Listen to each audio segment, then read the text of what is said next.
Welcome to Islam for Children.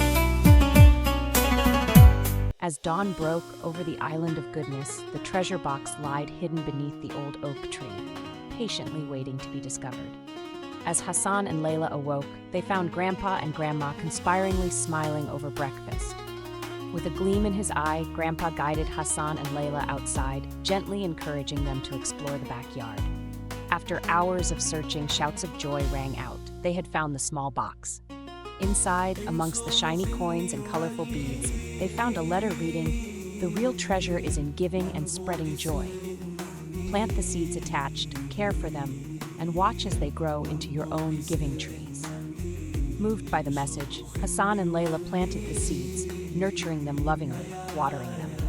With time, the seeds blossomed into a towering tree laden with fruits. Hassan and Leila shared these fruits with their island neighbors, embodying the message from the giving tree. The island flourished, proving that even the smallest seed of goodness can grow into an orchard of happiness.